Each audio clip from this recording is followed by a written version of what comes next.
This is an exciting time in Scotland's story, and understanding our past will help us determine our future.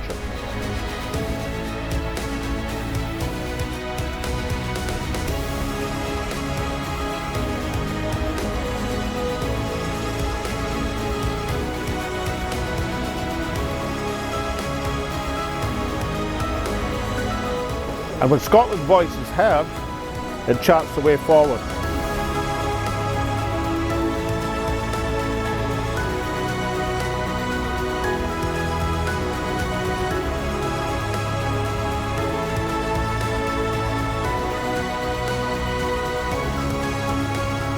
This is Scotland Speaks with Salmond.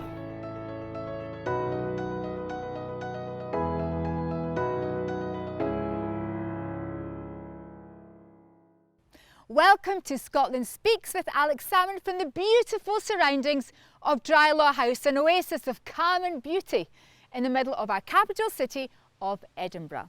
Today's show is entitled Celtic Connections, and we speak to perhaps two of the most influential people in the politics of both Wales and Northern Ireland, Lord Dafydd Wigley and Ian Paisley Jr MP, one a nationalist and one a unionist. Both interviews carry strong suggestions as to the future political configuration of these islands.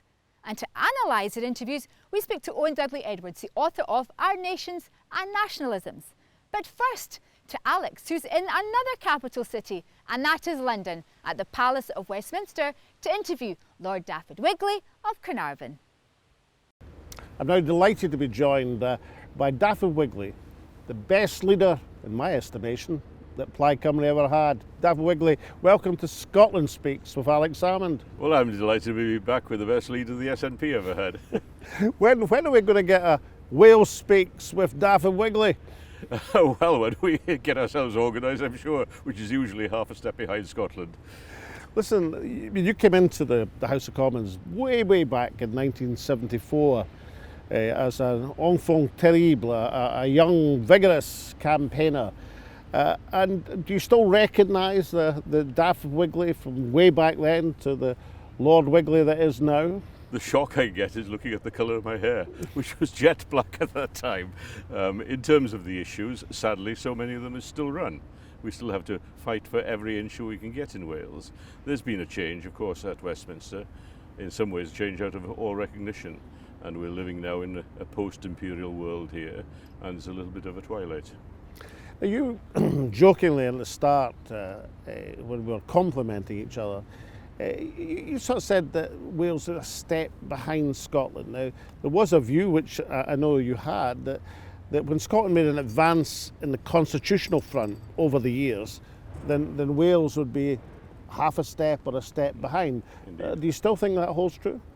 Well, it's held true for a period of time from about 1970 through until fairly recently.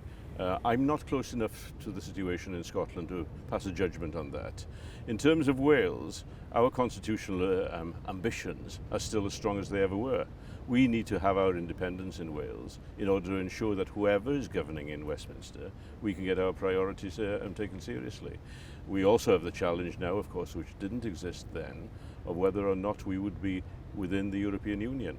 When I came in, we had just become part of the common market as it was, and a referendum in 1975 confirmed that. And therefore, the place of Wales and the place of Scotland within a united Europe was fairly clear-cut, and it avoided a lot of border issues in terms of economic activity. We're now in a period of uncertainty, and that undermines a lot of the economic opportunities for Wales, and it's something which I, as a former economist, feel very strongly about. So in that half century, the biggest gain politically for Wales as a nation would be the National Assembly? Oh, without doubt, what we now call the Senate. It came in 1998 in terms of the Act, and 1999 in reality, in Wales without any primary lawmaking powers. And we'd only just won a referendum by the skin of our teeth. Therefore, the situation was somewhat weaker than the situation in Scotland. Between 1999 and 2010, we saw an enormous change in the self-confidence of people in Wales. They came to realise that they could govern themselves. And when we had a second referendum on the giving of lawmaking powers to the Assembly as then was, there was a 2-to-1 majority in favour. And that growth in self-confidence is probably the most important factor in Wales, because that will determine whether the Welsh people want to go. Now, what many people don't know, but you've reminded me of from time to time, and in that first election for the National Assembly as it was then, and the Scottish Parliament, Plaid Cymru actually, on the list at least, had more percentage votes than the SNP. Yes, rather cheeky of us, wasn't it? I well remember you and I were in the middle of it, weren't we, Alex? We got 30.6%, I think, of the vote on the list. And if we'd had a swing of 2.5% from Labour to ourselves, we'd have been the biggest party in Wales. And that was really opening the possibilities for us. Whether or not we took full advantage of that is another matter. And that's the next question, obviously. From that 30% at the dawn of the National Assembly, Plaid Cymru haven't powered on, whereas in Scotland, the SNP have been up at 50%. Yes, well, the SNP, under your leadership particularly, were that much more self-confident. Now, if there's one criticism of myself, which I would accept as being absolutely valid, I wanted to see the Assembly and the Welsh Government settling down as much as I wanted to see Plaid Cymru making progress. Because unless the mainstream of politics in Wales, then the Labour voting mainstream, and it still is largely Labour voting mainstream, they had to be on board for the project for the future of Wales, for the national future of Wales. That has happened. That happened over the period up to 2010. And by now we're in a position of what I might call a normal nation. You know, we refer to ourselves as having a parliament, and we are willing and able to speak about wanting independence. And you see by now something like 34% of the people of Wales being indie curious, leaning towards the possibility of independence. And they are scattered across the parties, and that is perhaps one of the differences with Scotland. And it's very interesting. I mean, at various times in the lifetime of the Synod, the Plaid Cymru have been in coalition with the Labour Party in Wales, coalition governments with the Labour Party. Whereas in Scotland, I pursued a strategy of replacing the Labour Party as the natural party of government. How do you explain that contrast? I mean, given that we were both parties were basically after the same thing in terms of our attitude to Labour. Well, you have to remember that Scotland had had its own parliament as recently as 1707. We had to go back to the Middle Ages. In other words, we had to rebuild ourselves, our own perception of ourselves as a nation willing to govern itself with the confidence to do so. And it's only in recent years that has grown. In other words, we had to make up ground compared to the situation in Scotland. And we're now coming to something that may be very much akin to the situation in Scotland. And it'll be interesting to see. Labour in Wales is split on how to play this, because they, being in coalition with us, also ties their hands. And that is something that is very difficult to see lasting if there becomes a Labour government at Westminster. And at that point in time, Plaid Cymru will have a massive opportunity. And does that point a more gradualist approach, as it might be called? So the referendum that took place in Wales was a referendum on giving proper lawmaking powers to the National Assembly, whereas in Scotland the referendum that's taken place in 2014 was on full independence. Does that point to a more gradualist route to independence in Wales compared to Scotland, who want and still wants in the nationalist side at least, to put the matter to the touch? Well, very much so. I mean, the situation in Wales had been that the term independence even had not been one which Plaid Cymru had been using broadly before the year 2000. And it was only shortly after that we changed our constitution to have it as the constitutional objective. And that was for a number of historic reasons which we don't need to go into. But the reality now is that people are becoming comfortable with the situation and the opportunity that independence might offer us. And we've got to build on that, and we've got to attract people from across the spectrum who will support us on that while maintaining our own radical progressive agenda, which I believe is central to Welsh politics. So, I mean, the great gain of the last half century of your involvement in politics has been the Synod. and the transformation of Wales' attitude towards itself. The great loss, the great disappointment for you as a convinced European has surely been Brexit. Absolutely. I mean, I was really gutted about it, and I think many of us were racking ourselves with feelings of guilt. Had we done enough to promote the positive sides of Europe, the essential framework that the European Union offered with regard to, certainly in Wales, our independence. Independence within Europe is something which we can live with very comfortably. Outside the European Union, and the idea of Wales being within the European Union and England not, causes all sorts of problems for us, more difficult problems for Wales than it probably does for Scotland or Northern Ireland, and therefore that is a challenge. And therefore the question, as I see it, is how can we get back in a fairly close association with Europe, whether it's a Norway or Swiss model or some other different model that is sui generis, but one that can answer the needs of Wales in an international context, give us our independence, but we have to be aware that our relationship with England is one that is very close in geographical terms and in trade terms, and we have to live with that too. And yet, the whole strategy, or one aspect of your strategy as a Welsh nationalist, was that you saw the development of Europe and the development of Welsh consciousness and political power as being basically one and the same thing, and with a view perhaps to squeezing Westminster's authority somewhere in the middle. Now that whole strategy is at least in question, if not buried. Well, the question is in regard to trade. I mean, we have a border where outside Chester in the northeast of Wales, the border runs through an urban area, as it does in many continental countries. But if you think of rebuilding a hard border between Wales and Europe, Wales and England, the thing is just not on. And therefore we have to have a model that allows trade to go on between Wales and England, hopefully with both countries within an understanding with Europe. I'd like to see us back within the European Union, but that may be too far at this point in time. But on the point about political strategy, I mean, Europe, you staked your leadership of Plaid Cymru and your position in Plaid Cymru on the European cause at one point in your career. So you are a totally convinced European. Let's take that as read. But also the aspect, as long as the UK was within the European Union, you can see the feasible position that over a period of time, Europe would gain an authority across a range of areas, Wales would gain an authority across a range of areas, and there'd be naught left for Westminster. That strategy, that political strategy is now in question, surely. Well, of course, and there's a big question mark over what the future of Westminster and the UK is. Whether or not it can continue along the lines that it was casting itself at the time of the Brexit referendum. We're seeing a massive reaction now in England against the outcome of Brexit.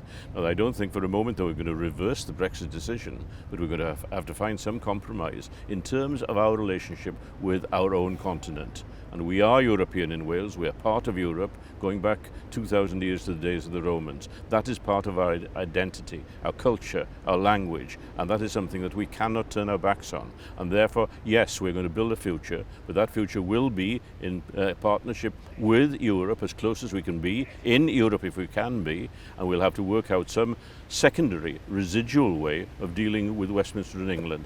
But that is a problem that we have to resolve ourselves, and I believe it still can be done. But you must cast envious eyes westward, where you see the massive new port facilities being built in the Republic of Ireland, yes, as they bypass the UK to facilitate their burgeoning direct trade with Europe in the single market. Well, that's clear, and ports like Holyhead are paying a price for that. We're seeing it very directly. But the question that raises for me is, what will be the future of Ireland itself? At what point does the North reunite with the South? Because they see the logic of the situation along the very lines which you outlined. So what about Celtic sort of pan-nationalism? I mean, what do you see the pressure on the UK state coming from the Celtic countries, from Ireland, as you say, from Scotland, from Wales? Should there be more coordination in how we apply that pressure?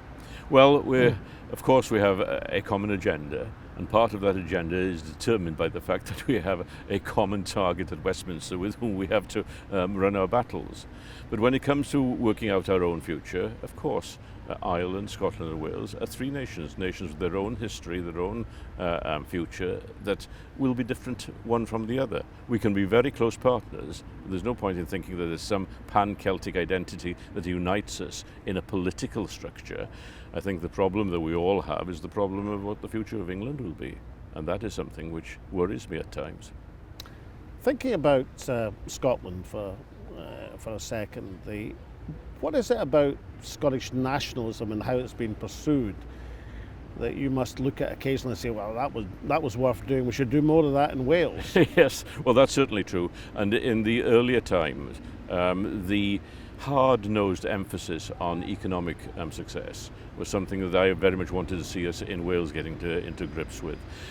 We haven't been as adventurous and innovative a nation as Scotland has been, and we need to be. That's coming right. Many people in the younger generation in Wales are establishing their own businesses and building them up, and that will give us the self-confidence to be running our country as well. In political terms, of course, the SNP was very hard-nosed on the economic agenda. Our agenda in Wales is inevitably divided because there's a large element of the nationalist community in Wales who are cultural nationalists, Welsh-speaking nationalists, people for whom the literature and the traditions are as important as the economic reality. And we have to balance that. We're two different countries, but we want to go in the same direction. Partners within these islands, but partners running our own lives, and partners also with the European mainland. And both our old parties, well, your current party, of course, in Plaid Cymru, and mine, my old party in the SNP, have got some internal difficulties. So I've had some in recent times. Have you any word to the activists in these parties to take the long view? I wouldn't dream for one moment of telling my friends in the SNP how to run their show. They are familiar with the situation in Scotland, as you yourself are. I'm very familiar, and I've no doubt you have conversations in Scotland on these matters. Within Wales, we've had a change of leadership in Plaid Cymru. Adam Price is a fine politician, a fine leader, but came under immense pressures from various directions, including the fact that he is a young family. I know that after my first 3 years as Plaid leader, I had to step down because of the pressures of family. So I can identify totally with Adam in that situation. I have no doubt that Rhun ap Iorwerth is somebody who will bridge the whole of Wales, carry Wales with him in the quest that he is pursuing to secure for Wales also our independence. Now, some people think of Dafydd Wigley and way back to the 70s and the firebrand campaigner that you undoubtedly were. But I mean, I remember Dafydd Wigley in the late 80s and early 90s. There was a bit of a firebrand in the House of Commons. I mean, I seem to remember the arm of the Speaker's chair flying up in the air as Wigley was remonstrating about not being called in a debate. Do you look back at these incidents and say, my God, what was I thinking of? Or do you look back and say, absolutely? Well, absolutely, but I think you over-egg the situation a little when you talk about the arm of the Speaker's chair shooting into the air. Well, that happened. Well, I remember it. I saw it. Well, yes, like that. it happened. But as I explained to the press afterwards, the problem was there was a loose screw in the chair. And the difficulty was they thought I was talking about the Speaker, not about the furniture. But yes, when I felt strongly about things, I would have some arguments, and some of those arguments were with the Speaker of the House of Commons.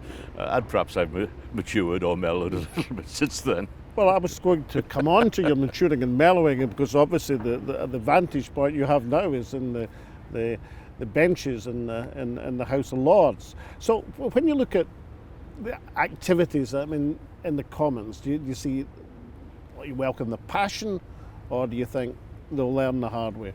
No, you need passion. Politics without passion is bread without salt and all that. It takes the flavour away. You need that passion to catch people's imagination, and in order to motivate your own party as well.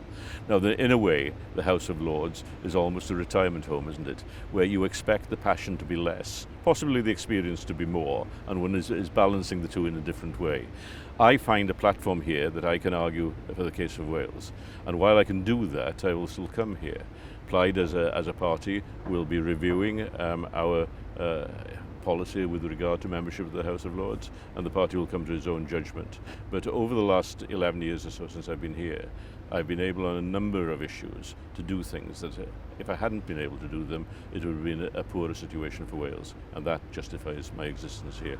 And looking from that vantage point, as somebody who's been a political practitioner for the years of the Labour Party, the Harold Wilson Labour Party of the 1970s, the Tony Blair Labour Party of the 1990s, they were very active oppositions.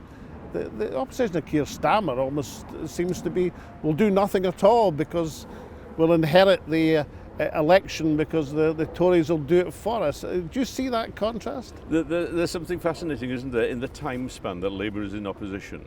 There'd been 13 years of Tory government, misspent time in the 50s leading through to 64, 51 to 64. There had been then a brief time of Ted Heath. Labour changed by the time Tony Blair took over. It changed drastically, and the old working class Labour Party, which I knew in the 1970s, had largely disappeared. And that no doubt reflected a change in the community. What we're now seeing is another 13 years of Tory government that we've had, and many people within the Labour Party at Westminster not being experienced in government and not remembering being in government. And therefore there's a challenge of doing that. I can see that Keir Starmer may possibly appeal to an electorate or part of an electorate in England.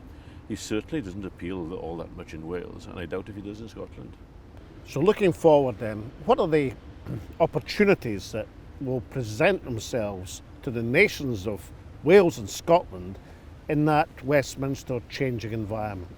Well, quite clearly, it's going to be a very difficult situation for a Labour government in Cardiff, having to pursue policies that are acceptable to a Labour leader in London. They're going to find their freedom of action is very much more curtailed. And to the extent that they do follow the policy lead from London, they become less attractive to the electorate in Wales. That is a massive political opportunity, and there are people in the Labour Party in Wales who are fearful of seeing that happening. Now, Dafydd, we've known each other for a long time. I can recall speeches that you made in the Commons, brilliant speeches. Campaigning with you in Wales, and I learnt a lot from your campaigning style. But looking back over that period, can you put your finger on one thing that gave you the most political pleasure in terms of the results of all your efforts? Oh, there's no doubt whatsoever that was the establishment of the Assembly as was, our Senate as it now is. Unlike Scotland, the referendum vote had been so close, and it could have gone either way. And the fact that it came the right way, and that has been built on, and it has become a much stronger body, a body with much greater self-confidence, and seeing that now leading Wales, that gives me a tremendous boost. We're only still in the foothills of the battles that we've got as a nation to ensure our own future, but at least we're climbing in the right direction. Dafydd Wigley from Wales, thank you so much for joining me on Scotland Speaks with Alex Salmond. Thank you, Alex. Order! Order! Hello, I'm Eleanor Lang. I'm the Deputy Speaker of the House of Commons, and I'm massively looking forward to coming to a great show in the Fringe in the Spiegel tent from the 4th to the 13th of August. It's going to be raucous, it's going to be rough, it's going to be full of political argument, and we need you to be there with us. So come and join in this fascinating event. It's called The Eyes Have It. The Eyes Have It. I hope you'll join us. Welcome back to Dry Law House. And now from Welsh politics to Irish politics, as Alex now interviews an MP from one of the most famous political families in Northern Ireland, Ian Paisley Jr. MP. Over to Alex at the Palace of Westminster. And I'm delighted to be joined by Ian Paisley of the Democratic Unionist Party. Ian Paisley, welcome to Scotland Speaks with Alex Salmond. Lovely to be here. Nice to see you again. Now, the Windsor Agreement, how's that working out from the perspective of the Democratic Unionist Party? Well, the Windsor framework was supposed to solve the problems that the protocol created in Northern Ireland. What did it do? That put a border between one part of the United Kingdom and another part of the United Kingdom, and basically frictionise trade. Now let me put it very, very clearly. 80% of everything Northern Ireland businesses do, they do with Scotland, England and Wales. The other 20%, most of that's done with the rest of the world. About 9% of it is done with Europe, mainly through the Republic of Ireland. So the balance of what we do is done within our UK. And that friction caused real problems for us. Now the government, Rishi Sunak, said that he would remove it by the Windsor Framework. And he used these words. He came to Coca-Cola in Lisburn and he said, it will be as if there's no border in the Irish Sea. Well, while he's tried to reduce that and put in place a green lane within the territory of the United Kingdom, there still is friction. And the friction's for the biggest product that we serve. That's food. We're a food-making country. Despite the fact that we've got technology businesses expanding in Northern Ireland and banking services expanding in Northern Ireland and hydrogen businesses, the one thing that we employ the most people in and the one thing that we do the most service in is food and food production. So for the 30,000 farmers that we have in Northern Ireland, they feed 15 million people here in GB. And that is still frictionalised. I'll give you a very specific example. As of the end of this year, veterinary medicines will actually, about 50% of those veterinary medicines will no longer be available to our farmers in Northern Ireland to help with their animal husbandry. And that's disastrous because that then will impact on how we're able to sell our food and the standards that certain shopkeepers will require and certain food processors will require. So the friction hasn't been removed. Some of it has, we welcome that, but much more needs to be done. So the Windsor Framework hasn't solved the problem of the friction. And the other point, which is very important, it's about identity. And you'll get this as a Scot. Identity is nebulous. But if you threaten someone's identity and threaten that your identity is under threat in some way, that affects how people perceive what's going on. And the identity of Northern Ireland as a part and parcel of the United Kingdom has been threatened, and the government has to do much more to remove that threat to the identity of the people being part and parcel of the country. Well, let's focus on the economy for now. If it were possible, let's just say in a perfect world, the commitments that were made to you by first Boris Johnson and then repeated by the current Prime Minister Rishi Sunak, let's say they'd been able to be delivered, and you had effectively frictionless trade across the IC. Would you then have any objections to being part of the single marketplace? If, for example, the benefits were so obvious, Scotland, Wales and England would be wanting a protocol for themselves. They would be wanting that benefit. But if they measured up to the words, like for example, the best of both worlds, a Singapore in the West, of course I'd break your arm for that. Traders in my country would break your arm. You'd see a flow of businesses coming to Northern Ireland to set up. The fact that that hasn't happened gives the lie that they misjudged it, they got it wrong. And I want them to get it right, because I really want it 7 years after the Brexit referendum. I really want to move on, but this is prohibiting us moving on and benefiting. Of course, there is a lively debate in Northern Ireland about whether the economy is doing better than the rest of the UK or not. And where do you stand on that? Well, our economy is doing very well, but that's down to good businessmen and good businesswomen who, despite the odds, it's kind of a small island mentality. When you're part of the smaller island, you want to muscle up, you have sharper elbows, you push your way to the top of the grid, and our businesses are doing well despite the hindrances that are placed upon them. In my constituency, I've less than 3% unemployed, and I've got about 3,000 job vacancies. I need more people. I need more activity and more productivity, and that is very, very beneficial. And where are you going to get them from? Well, first of all, I'd love to get Hong Kongers into Northern Ireland. Do you know that in the last year, 80,000 Hong Kongers have settled here in GB? A lot of them have settled in Scotland, only a few dozen have settled in Northern Ireland. Yet previously in the 70s and 80s, we had one of the largest diaspora of Hong Kongers living in the United Kingdom. I'd like to get that in. I think that would be significant for our economy. It would add a magical dimension to Northern Ireland and to how it sees itself and to what it really can do. There's other opportunities. For example, a lot of our nursing staff, as you know, now come from Asia as well, Filipino nurses and doctors. and Indian doctors from the Asian subcontinent. We'd like to get those people who are interested in working and expanding Northern Ireland's economy into our economy. And of course, it would be great to still have a preponderance of people from Europe who could still and do still come into Northern Ireland and do work and are settled well. Ian, let's think parallel universe for a minute. And let's say after the Brexit referendum, Scotland had negotiated a similar agreement to what was, as you would say, imposed on Northern Ireland. And Scotland had ended up in the single market as well. We'd reinvigorated Dowriada, perhaps. Would that have been more acceptable? Well, you know, it's one of those things, it's a hypothetical if. If, though it's a small word, is a very, very big, pregnant word as well. I just think that if our protocol had been so good, Scotland would have been demanding it. And I remember putting it to representatives from Scotland at the time. I said, if you want this, you think this is great for us, take it. And there was no takers. Well, maybe it was the wrong representatives from Scotland. Alex, who am I to intervene and tell the Scots who they need to have representing them? But you know, that's their free choice and their free will. No, that would be more than your life was worth. So, in summary, in terms of the economy, as a Democratic Unionist Member of Parliament, what would your message to the Prime Minister be about the Windsor Framework?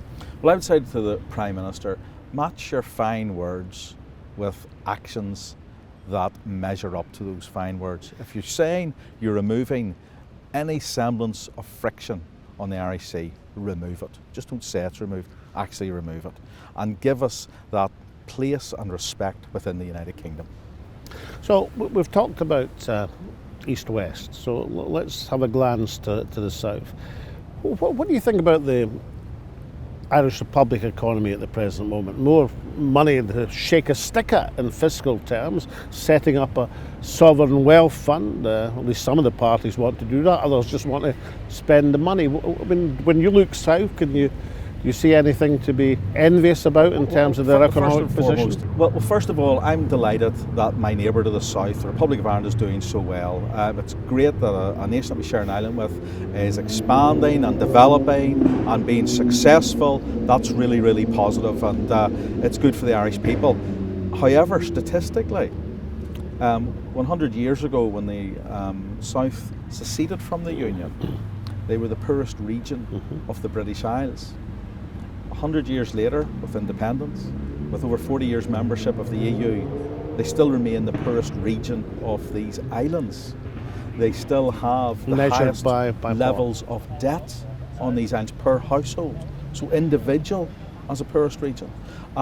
It's wonderful that they're now got a tax take in terms of corporation tax, which the rest of the EU is really cross about and wants to remove from them, and that might be a moment of reality when they come down. And that, but their tax take this year, I seem to remember your father expressing an interest in terms of a lower corporation tax for Northern Ireland. We should get a lower corporation tax within the UK, and it would be very, very beneficial, given that we have a land border with another European country that has a lower corporation tax. And I'd like to go below them, I'd like to go to 10%. But of course, that's because they have a very different economy. The Republic of Ireland, to be fair to them, have only got less than 20% of people work in the public sector. In Northern Ireland, the balance is still, the greater balance of people work in the public sector. So for example, take child support. All of that is registered for the whole of the UK as managed in Northern Ireland. We've got a large service sector, whereas the south of Ireland tends to have corporations coming in, washing the money through their economy and then taking it out to the big companies like Google and Apple outside of. So it doesn't necessarily benefit the individual citizen in the Republic of Ireland. Their corporation tax take this year is about £13 billion. Fantastic. Northern Ireland needs £13 billion a year just to stand still. So it's not the be all and the end all. It's very, very beneficial.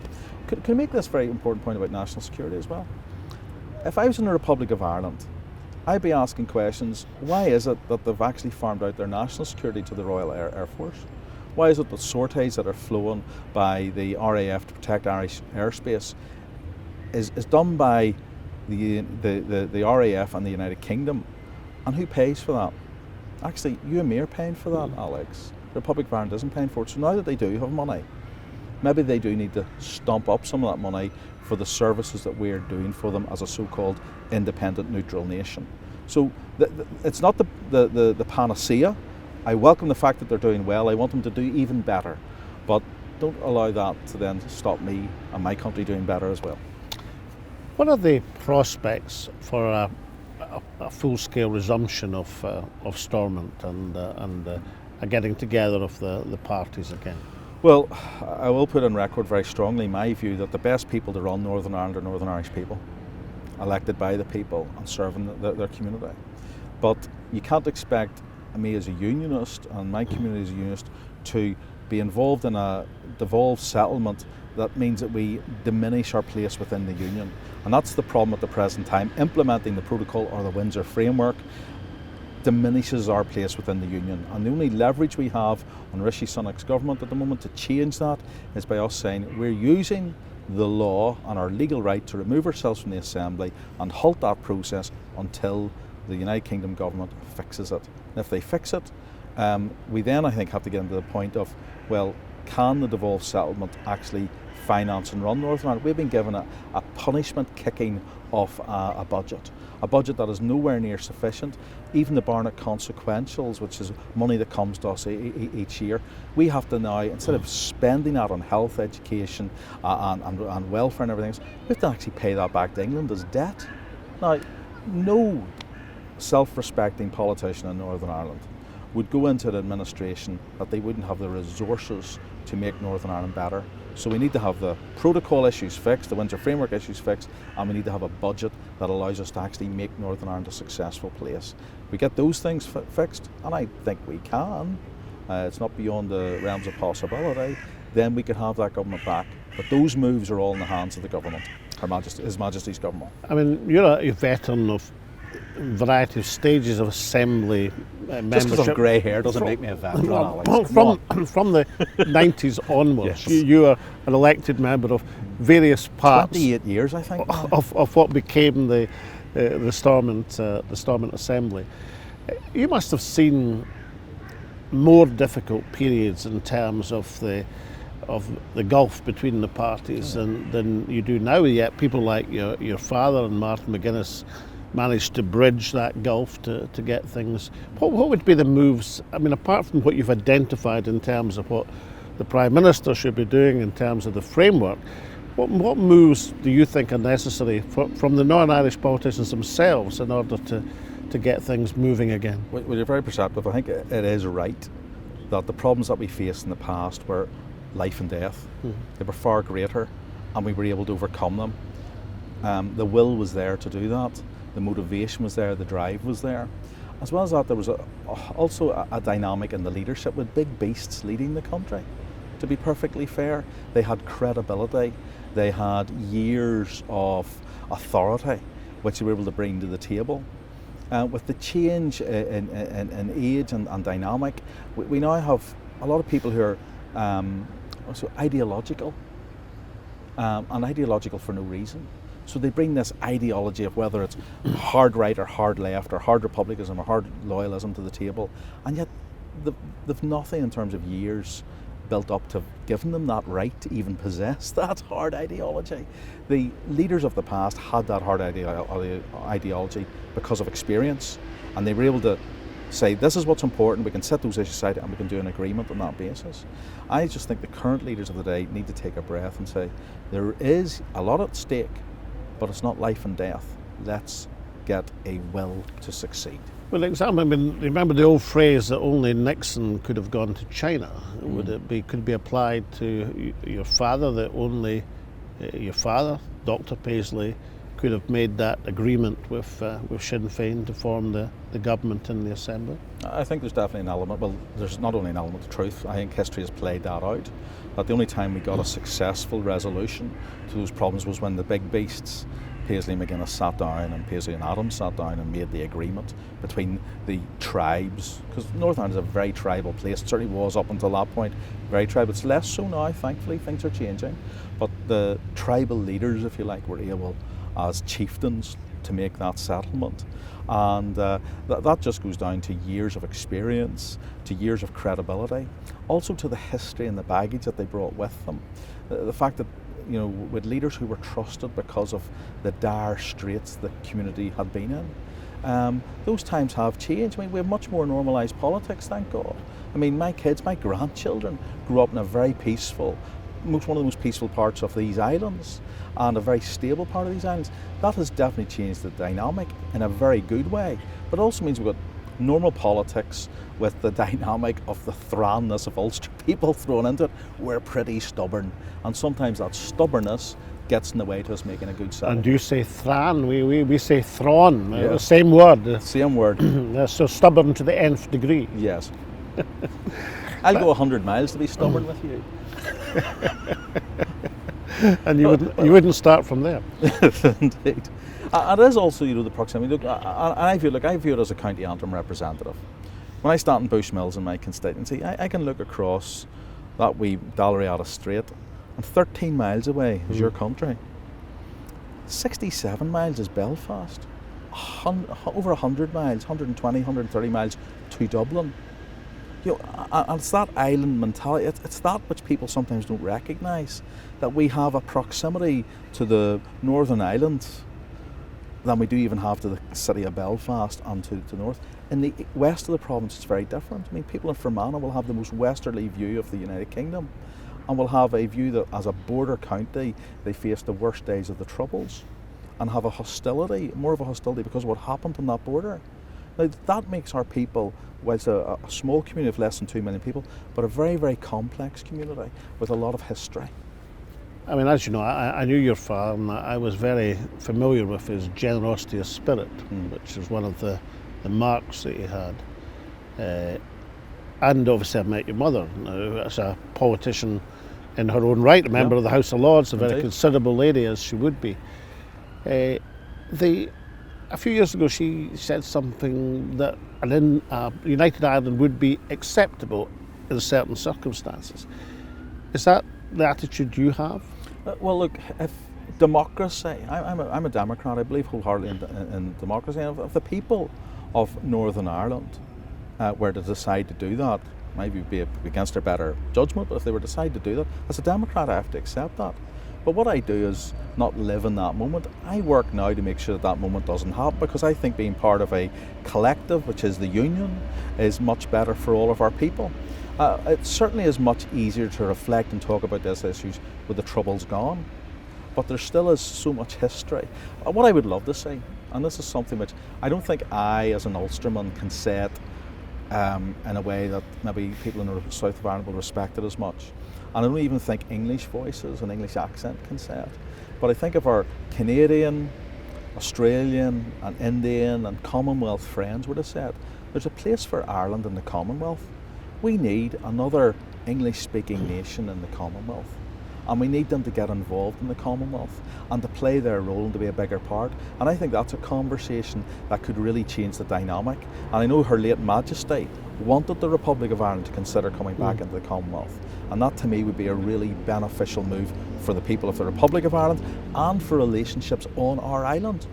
Well, that certainly. I mean, I spoke to the late Queen after her visit to the Republic, and apart from speaking a great deal about Coolmore Stables, which she much enjoyed visiting, the whole visit was a triumph, and she was asking for my assessment of it. So let's be quite clear. You think that if the Irish Republic saw the Commonwealth as a proper thing to be in, and many countries, of course, in the Commonwealth were never in the Empire, never mind under the Crown, then that, for you say it could be a game changer in terms of providing a forum by which Ireland could be as one with regard to the Commonwealth? Well, I don't think it would lead to the unification of the Irish into a single unitary state, and that's not what I'm advocating. I don't want that misjudgment to be there, but I am advocating that would help and improve relationships exponentially, not only on the island but across the islands and across the Commonwealth, and show that actually the future of our countries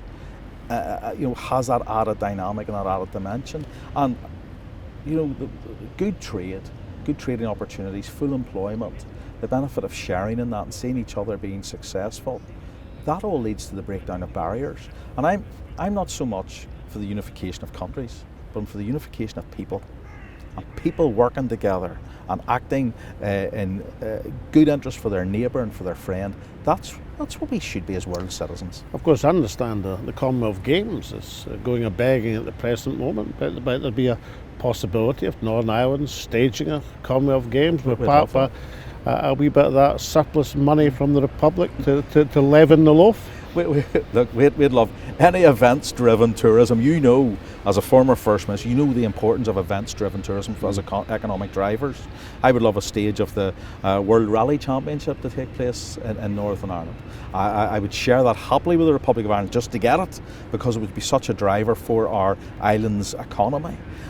So all of those things, I don't think we should be shying away from them. And cooperating, we cooperate with the Republic of Ireland in terms of our shared electricity. We cooperate with the Republic of Ireland in terms of shared surgery operations and practices. So there's all sorts of things that we're already doing, and it doesn't make me less British or my neighbours less Irish.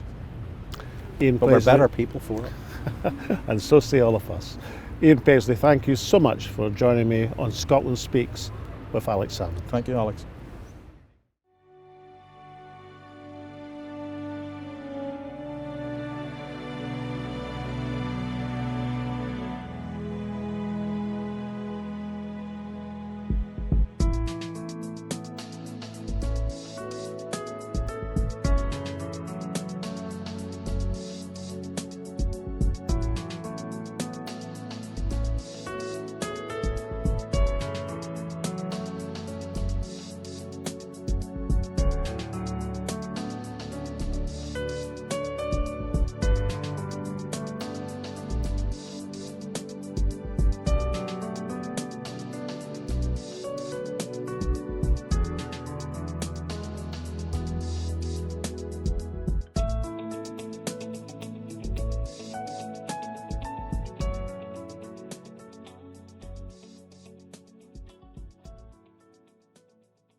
Here in our capital city of Edinburgh, with Edinburgh Castle behind us, and in the Spiegel tent during the festival, I'll be presenting the most important argument for independence you've ever heard.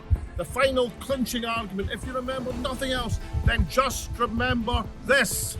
Mr. Salmond, your time is up. You'll just have to buy a ticket.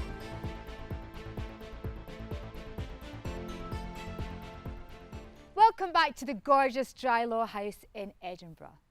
Now, in last week's show, we considered the importance a legal opinion from the United Nations favourite lawyer might have on Scottish politics. We spoke to the Member of Parliament who commissioned the legal opinion, Neil Hanvey MP, and to top lawyer Joanna Cherry, KC MP. Here's what they had to say. The most important element of that is his very clear and precise statement that as a people, the people of Scotland have a right to self-determination, and that right should not be impeded or interfered with by the state, that it's for the people to decide, not the state. So, this is a very eminent international legal expert who says the Supreme Court are wrong and that Scotland does have the right to self-determination. And then, in the Crossfire section, we spoke to independent journalist Ruth Wishart and to SNP Rebel MP Angus Brendan McNeill. I think there is a groundswell of fairly solid opinion in favour of independence in Scotland, and we've really got to take that, flood.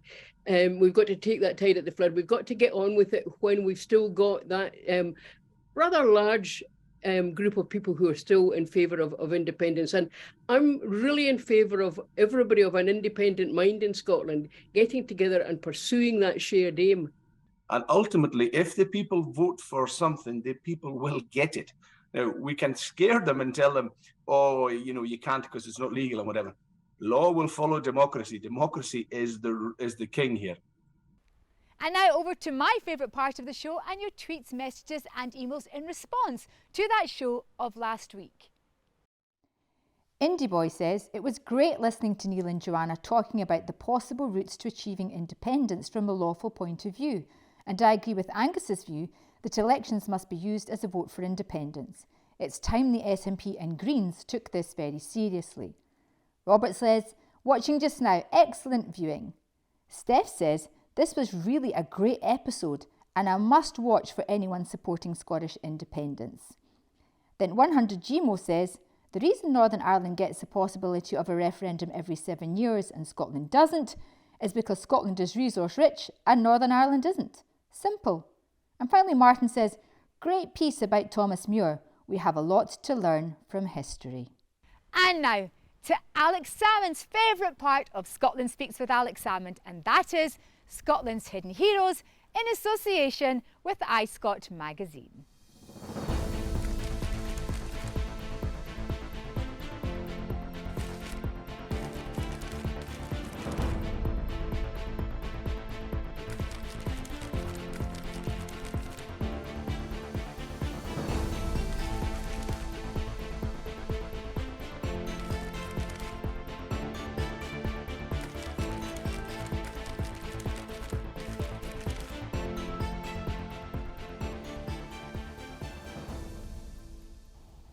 Carolina Oliphant, a worthy entry into our pantheon of Scotland's hidden heroes. Certainly hidden because Carolina wrote anonymously, one of the most prolific songwriters of the late 18th century, either anonymously or sometimes under the initials of BB or SM. Gender neutral should have been very much in vogue these days. But she wrote anonymously because it was thought that women in the 18th century surely couldn't be serious composers or serious writers, but Carolina Oliphant, better known as Lady Nairn, was certainly that.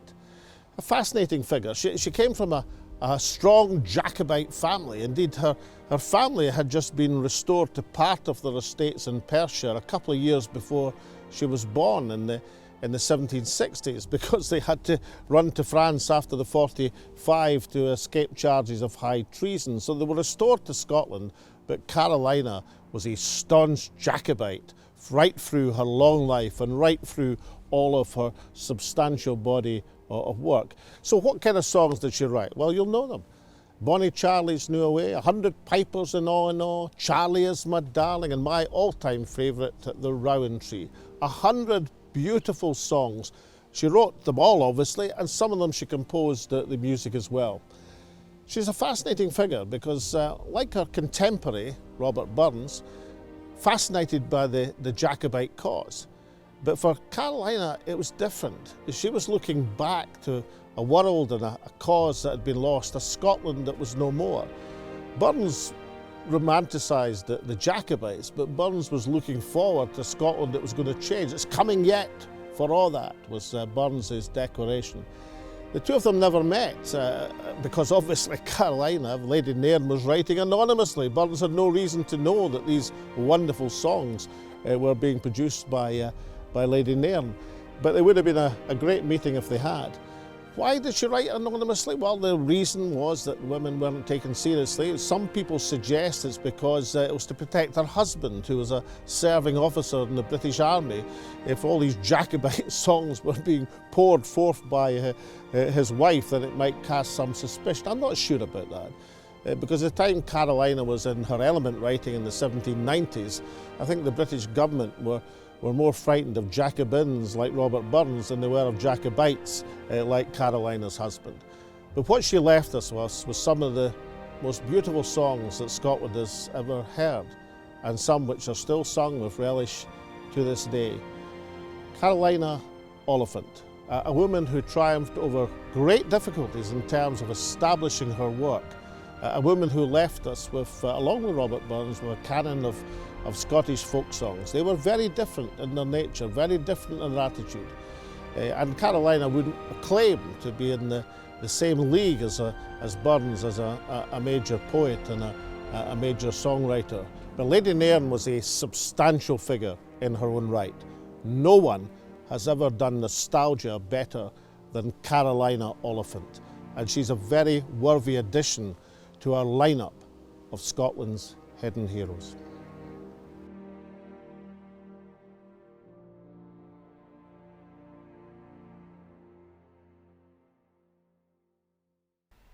Alex now joins me here in Edinburgh to discuss with historian Owen Dudley Edwards how the political developments in the Celtic nations interact with each other and what we have learned from the interviews with Lord Dafydd Wigley and Ian Paisley Jr MP.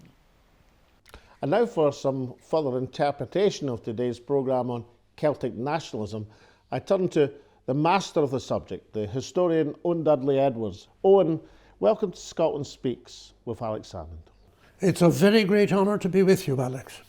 Now, Owen, as a young academic in Edinburgh, you co-authored a book with Owen Dudley Edwards, it says, obviously, Gwynfor Evans, the legend of Welsh nationalism, and Hugh MacDiarmid, the greatest Scots poet of the 20th century. What was a young academic at Edinburgh University doing in that sort of company? Being very much aware that there were far greater men than I am. So the book was on Celtic nationalism, so I presume that Hugh MacDiarmid was doing Scotland, Gwynfor Evans was doing Wales, and you, I take it, were doing Ireland. Yes. And different stories, because of course the tremendous emphasis for Wales is language, and Welsh nationalism in its modern form arose from the defence of the language above all else. Although, of course, Welsh as a spoken language was far more representative of Wales than could be said of the Gaelic in Scotland or in Ireland. Well, because Hugh MacDiarmid and Lallans was interested in the Scots language, but what they shared was the belief that culture and language were of huge importance to the justification for independence or nationalism. Well, MacDiarmid in particular stressed so much that we were fighting parochialism wherever we were, that we were demanding that the world in general should be what we target and look for associations, comparatives, something that we saw in other places reminiscent of ourselves or contrasting forcefully and valuably with ourselves. But in the case of Ireland, which you were writing off in that book, would it be reasonable to say that the Irish cultural argument was really a 19th century one, and by the time you got to the 20th century, it was very much a political argument and a hard political argument? In fact, in the early 20th century, it was very hard. Politicians, indeed, in many cases, devoted to an ultimate use of violence, and at the same time using the language movement in order to get converts. So they made the language movement really their mercenary, rather than their primary motive, as in Wales and in parts of Scotland. There were original idealists such as Douglas Hyde, but by the 20th century it was not only politics, but tragically, because of the First World War, Irish nationalism became violent again. And it had in the 19th century, it had led constitutional nationalism brilliantly so far as to reform the Parliament in Westminster, firstly with Daniel O'Connell and then with Charles Stewart Parnell. And looking at our interviews today, firstly, Dafydd Wigley, a very political leader of Plaid Cymru, perhaps in many ways Plaid Cymru's first political leader. How would you rate Dafydd Wigley's contribution to Welsh nationalism? Well, Gwynfor Evans was the great idealist leading Plaid Cymru itself. Dafydd Wigley was very much in the position of the wise person picking up the legacy of the great inspiration and himself working out ideology and party management and negotiations in UK politics, so that he, advocating the entry of Wales as a country on its own to the European Union, again a means of fighting parochialism, but valuing the European Union as a place where Wales and Scotland, and as Ireland itself was now showing, the place where you were a participant. You were one of a company. You weren't, in the way in which the UK kept on being, trying to imagine you were the most important country or that you were at war with all of the other countries.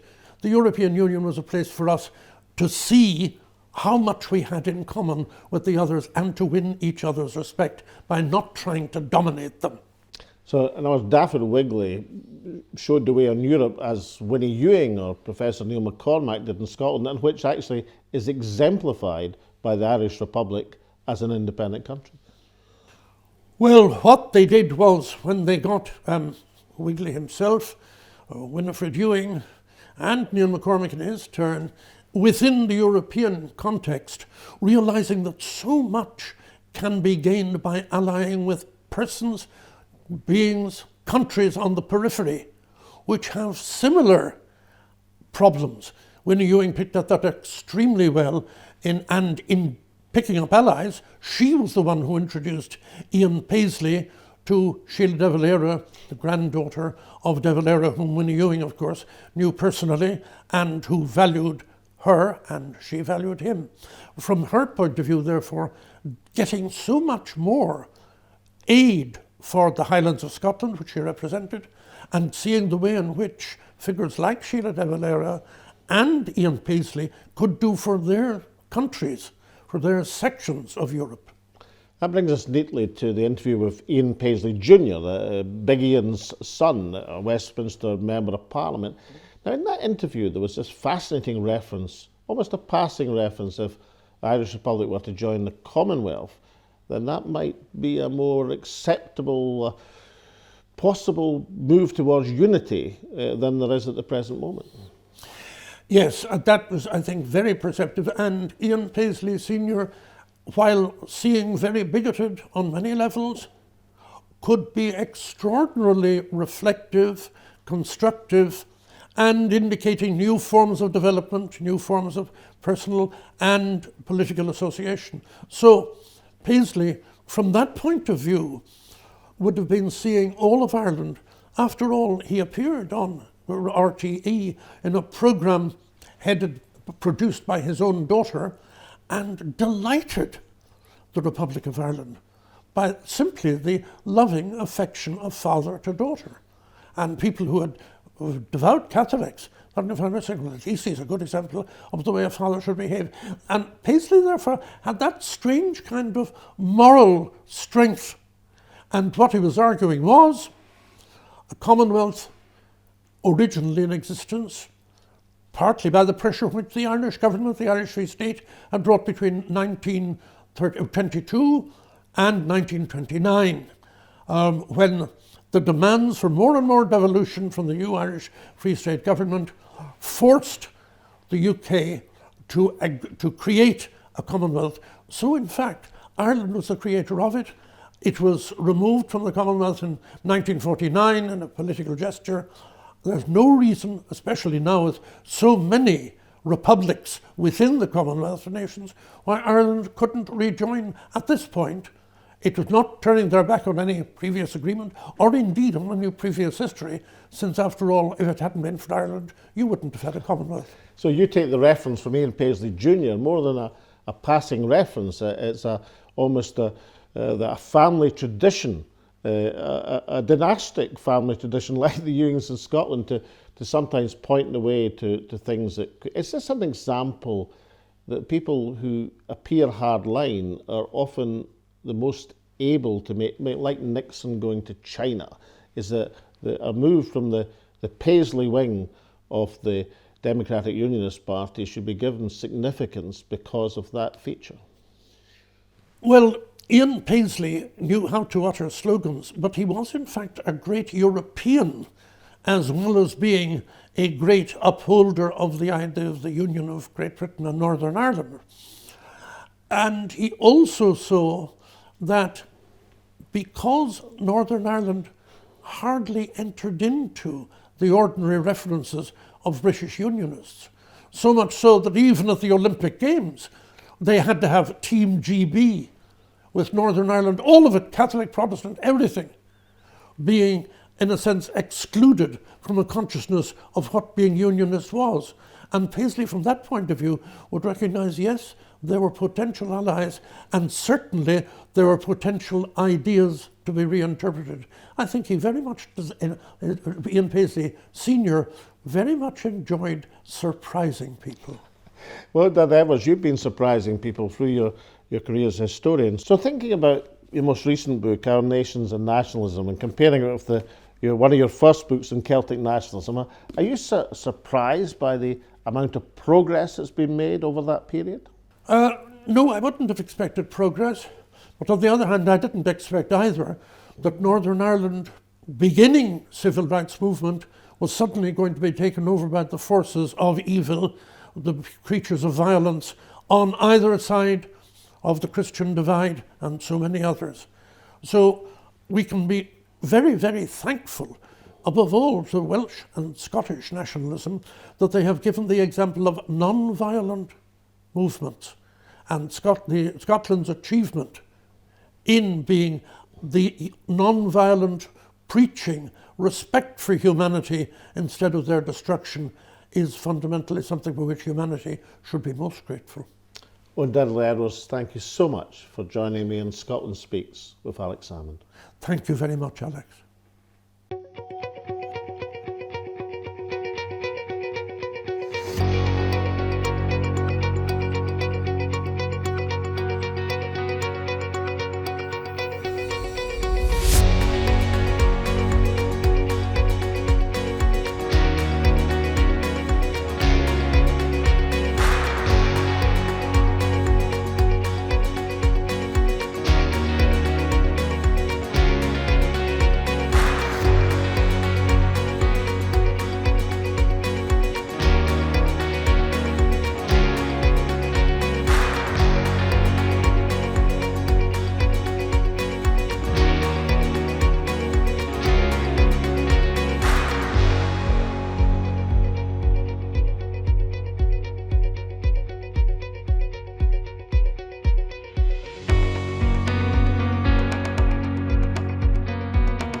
Hello, I'm Bernard Ponsonby. Remember to secure your tickets for The Eyes Have It, which will be playing at the Spiegel tent on the Fringe from the 4th to the 13th of August. It'll be rough, it'll be tough, but it will also be a good laugh.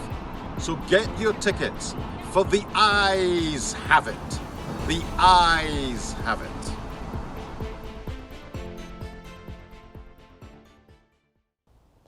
So what should we take from today's show on Celtic nationalism and the interviews we've conducted? Firstly, on Dafydd Wigley, probably the first political leader of the national cause in Wales, taking Plaid Cymru to unparalleled heights. It is a little known fact, and one that I haven't advertised, that the Plaid Cymru performance in the 1999 elections for the National Assembly, the first elections for the National Assembly, on the list vote at least, exceeded that of the SNP led by me at the time. That's why I haven't advertised it. So they got almost 30% of the vote, unheard of levels for Plaid Cymru under Dafydd Wigley's leadership. Now, the development of the political force of Plaid Cymru hasn't matched that of the SNP since. They hadn't replaced the Labour Party as the dominant force in Wales, although they have been in government in alliance with the Labour Party. However, if you look at the situation now, Welsh Labour have become more nationalistic in order to fend off the Plaid Cymru threat, and support for Welsh independence is at unprecedented levels. Not a majority by any means, but a significant minority of the population now believes that the Plaid Cymru concept of independence within some form of Greater Europe. The interview with Ian Paisley Jr. tells us almost as much. You know, there's a view that hardliners like Ian Paisley Sr. or Ian Paisley Jr. for that matter are the least likely to accept and embrace political compromise. But politics and history teach us much differently. It was, after all, Richard Nixon who went to China, and it was Ian Paisley Sr. who formed a government with the hated enemy of Sinn Féin and bonded a personal relationship with Martin McGuinness, the Chuckle Brothers as they were called. And just that throwaway line in the interview from Ian Paisley Jr., if indeed that the Republic of Ireland came into the Commonwealth, wouldn't that change the context on which Irish unity or some sort of understanding in the island of Ireland could be based. Fascinating stuff.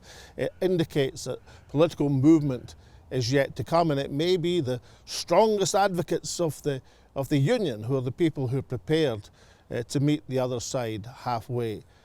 Owen Dudley Edwards' analysis of Celtic nationalism is unmatched and unrivaled. There is no one on this planet who knows more about the independence movements in Wales and Scotland and indeed in Ireland. And so when Owen reflects on the progress that's been made since his first book in the 1960s, co-authored with Hugh McDermott and Gwynfor Evans on Celtic nationalism, to his latest work, just published last year on nationalism in these islands, we should think indeed that over that period of academic research, and more importantly over that period of politics, there have been fundamental changes in the Scottish political environment. Are we closer to independence, with the nation as a whole, half of the people supporting the concept, albeit the main party of independence is in substantial trouble? Or were we closer 10 years ago, when the SNP were riding high, having won the 2011 election on a majority basis in a proportional parliament? I suspect we're closer now. And it's the obligation, it's the duty of those involved in the political process to arrange the political furniture in such a way as that sentiment and desire of the people is given political expression. Not just expression, but more importantly, is given effect. And now let's go back to Sabina, who is elsewhere in these magnificent grounds of Drylaw House in Edinburgh. And with that, we come to the end of this week's episode of Scotland Speaks with Alex Salmond, and we do hope you have enjoyed the show. Now remember to keep writing in with all of your messages, tweets and emails in response to what you've seen on our show, and of course with any ideas you may have for what you'd like to see us cover in future episodes. Remember to tune in every Thursday at 9 p.m. on YouTube, Twitter, Facebook, Apple Podcasts and Spotify. But until we see you again next week, do take care and bye for now.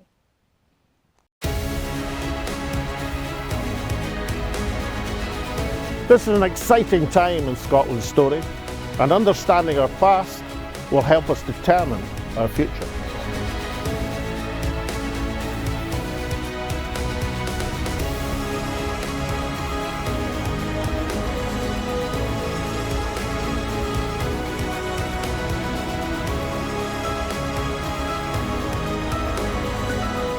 And when Scotland's voice is heard, it charts the way forward.